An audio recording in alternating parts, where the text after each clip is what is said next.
Welcome back to RearView TV, where we revisit the stories history tried to move past. If you're new here, we dig into unresolved cases, political shadows, and moments that shaped nations. Today's story is one of power, resistance, and a killing that still has no answers. He was a billionaire businessman, a renowned supporter of democracy, a financier of the most courageous pro-democracy group in Nigeria's darkest hours. But in 1995, Chief Alfred Rewane was gunned down inside his own home, and to this day, nobody has been held accountable. Who killed Alfred Rewane? Alfred Rewane was more than a businessman. His wealth and influence helped fund NADECO, the National Democratic Coalition, in its fight against Nigeria's military dictatorship in the 1990s, particularly the Abacha regime. This video pieces together what happened, why his death shocked the nation, and why justice has still not been served decades later.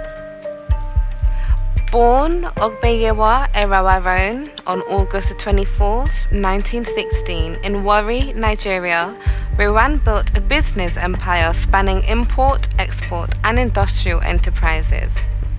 He became a vocal supporter of democratic governance and economic empowerment, eventually becoming one of the largest financial backers of NADECO, an umbrella group pushing for the reinstatement of the June 12, 1993 election mandate and the release of political prisoners. In the early 1990s, Nigeria was gripped by military rule. After the annulment of the June 12 presidential election, pro-democracy forces mobilized across the country. NADECO became a central focus of resistance, and Rewane's financial support was crucial. This was a period of intense political intimidation and suppression. Many activists were imprisoned, and several opposition figures would later be assassinated. On the morning of October 6, 1995, at his residence in Ikeja, GRA, Lagos, unknown gunmen forced their way into Rewane's home. They shot him in his bedroom at close range. Witnesses and sources later described the attackers using deception to gain entry, wearing familiar uniforms and speaking fluent Itsekiri. Police arrested 7 suspects, but 5 died in detention, and the remaining 2 were eventually released when the prosecution failed to prove their case. In 2011, a Lagos High Court discharged and acquitted 2 surviving suspects, Lucky Igbenovia and Efong Elmi Edu, ruling that the prosecution had no evidence linking them to the crime beyond alleged confessions made under duress. 5 of the other suspects died while awaiting trial, and no successful conviction was ever secured. The official police investigation ended inconclusively. However, several political analysts and commentators still link Rewane's killing to his political stance and activism against military tyranny.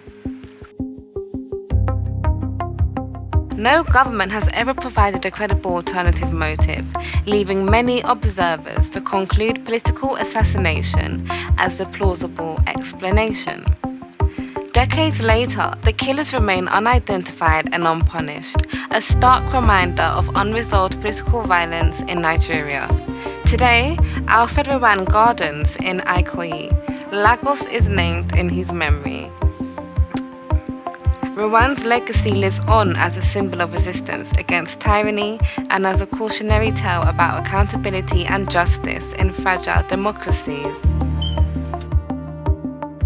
What do you think really happened to Alfred Rewane? Was it political assassination, or was justice just poor? Drop your thoughts below. If you found this investigation insightful, like, subscribe, and share for more history you won't see in textbooks.